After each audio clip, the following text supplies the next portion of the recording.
So I think what would be helpful as we try to, do some analysis on where we're at in this election and beyond. Let's get rid of the term low information voter. Now we've heard it a lot over the last few years. It actually came from a book back in 1991. A guy named Samuel Popick coined it going into the Clinton Bush, that'd be H.W. Bush for you area Utes, election. And it got into things like the fact that Bill Clinton would go to McDonald's and get a, burger and fries and whatever while he's out jogging, things like this that were made fun of and parodied at the time. But that connected with voters. And he tried to put it into kind of a, social, political, philosophical, psychological thing to explain this phenomenon. My dad had a term for this too. He said most people vote for their party and then the rest of people just vote for who they'd rather see on their TV for the next 4 years for president. And while he's being a little bit glib, having taught social studies for the better part of 35 years, there's a little bit of truth to that. And it kind of goes to where this low information voter thing comes. Think of that very election, if you will. George H.W. Bush, whatever you thought of his politics, was probably one of the most qualified presidents we ever had. He was a war hero. He had ran the CIA. He had been vice president for 8 years. He'd been in Congress. He was very qualified as far as the job description, if you were going to do a CV for president, to be president. And he was the incumbent president. He was also old and elitist, a little bit out of touch. Remember the jug of milk thing? If you don't know what that is, go look it up. Made him look a little bad. And there was a bit of a culture and generational shift going on. He was, in effect, a third term of the Reagan administration. And people were ready for change. And Bill Clinton looked like the bright young thing coming out. He was folksy. He talked differently. And this was really the high point of TV news, where they just absolutely drooled all over themselves over Bill Clinton. And he won. And then he got a Republican Congress, and we know the rest. Of course, we didn't know all his personal foibles. It took the internet getting big a few years later to find out that he had all sorts of bad things in his personal life. But the point is, when this was coined, it had some validity to it. And if you take it in a vacuum, it still has validity to it. Low information voters, voters who don't get as much information as other people are. Because here's the truth. The more information you have means the more you're politically into this stuff. You're one of the sickos that just follow it all the time, like me. And if you're watching this program, that's probably you too, because you want to learn about culture and politics. Hopefully you like our style of doing it, where we turn down the noise. But nevertheless, you're probably in the very minority of people in America just by watching this program, or if you're listening on the podcast, or if you're reading on the Substack. You're already in the minority. And that's where this gets really tricky. But are the low information voters a minority to start with? Now, the other thing that happens with this is talking heads will say up and down, especially the politicals, like, well, it's not really a pejorative. It's not a bad thing to say low information voters. This is why I think we need to get rid of the term, though, because here's where this leads almost every single time with the politics and the punditry and everything else. In political psychology, there's this thing called right voting. And the theory of it goes, if everybody gets the right amount of information, they will make the right decision. Problem, of course, in politics is that's subjective. So there's really no way to do low information voters without people going, well, if they just knew all the facts, they would vote exactly like I think they need to vote because all the facts point to me being right. And it's really, really hard against human nature for people to steer away from that. So that's one reason we should get rid of it. The other reason we should probably get rid of this term is because it does turn into a pejorative like that. It becomes a bad thing. Are low information voters bad people for being low information? And they're not. They're just busy. We have this joke about Twitter not being real life or social media not being real life. I say that a lot. I use that a lot. But remember, to a lot of Americans, politics isn't real life. It's just something they do every so often. They'll go, they'll vote, they'll move along, and they complain about whoever's in office because that's their God-given right as an American to complain about their government. And that's the extent that they think about politics. They don't do it 24 hours a day. They don't do the news cycle all the time. When it applies to them or something big happens in the world, they tune in. Otherwise, they're busy living their lives. They're raising their children. They're going about their jobs. They're going about their passions and their hobbies. They're just out living their life. That doesn't make them bad people. It also doesn't make them dumb people or stupid people, which is where low information voters go to a lot of the times.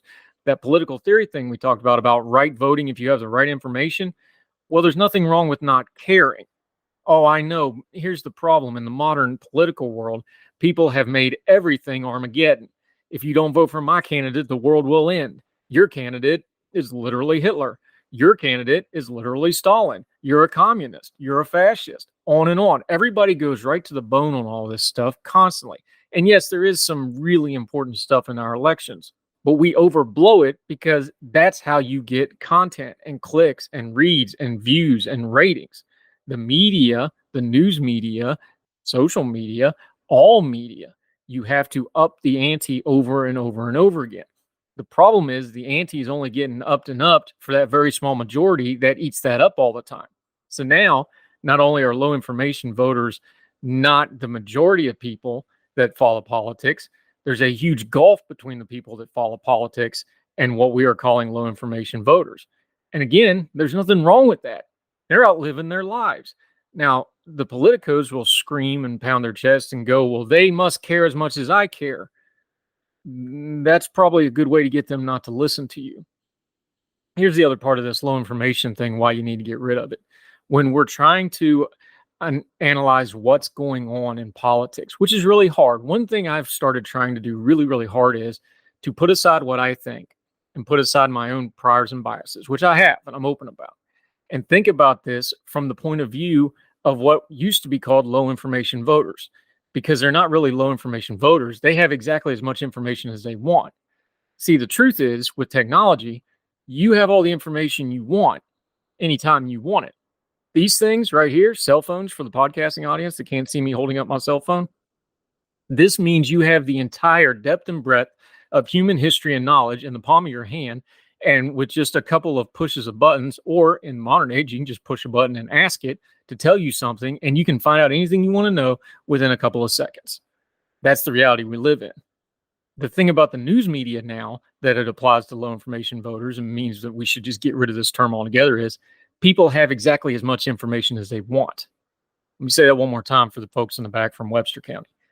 People have all the information they want. That's just the reality. Information and news media now is a la carte. You can go through your life hearing only exactly what you want to hear. You can just do affirmation all the time and not worry about information. Now, I worry about information, and if you're an audience member of this program and a supporter and somebody that listens to us all the time, so are you, because you wouldn't listen to us otherwise. Because I'm probably going to step on your toes with your priors a lot because I don't care about your political party. I really don't. I want it to be a healthy party that wants the best for the country and all people, and we can disagree how we get there, but I don't care whether it wins or not or grows or not.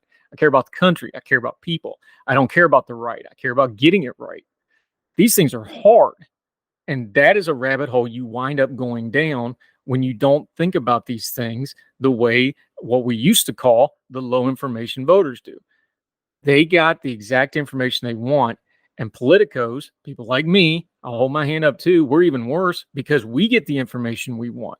So unless you make a concerted effort to challenge your own information intake, you're going to wind up being in that minority who wonders why they don't have the quote unquote right information to make the right decision because they don't care as much as you do.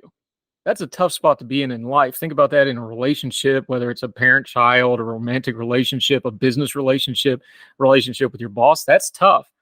A lot of people are applying that to their politics now. If somebody doesn't care as much as you do about a certain issue or a certain candidate, well, there must be something wrong with them. They must be a bad person. That just ain't so. This low information voter term really needs to go away for all the reasons we just talked about.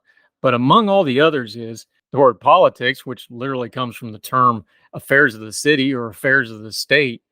You're supposed to convince people. Another one of those things my dad always said, and I think he was right about it. Good leadership is getting people to do stuff. Great leadership is getting them to be happy about doing it.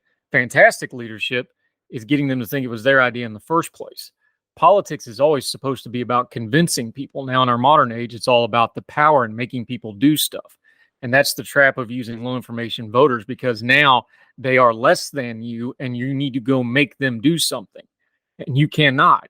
You have to persuade people. Let's be honest about one thing when it comes to voters, low information or otherwise, and hopefully we can get rid of this term and get a better one. If your candidate can't convince people to vote for them, that's not the voter's fault. That's the candidate's fault. Because good leadership is getting people to do stuff.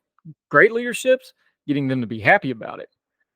Great political leaderships, getting them to think it was their idea to put you in charge in the first place.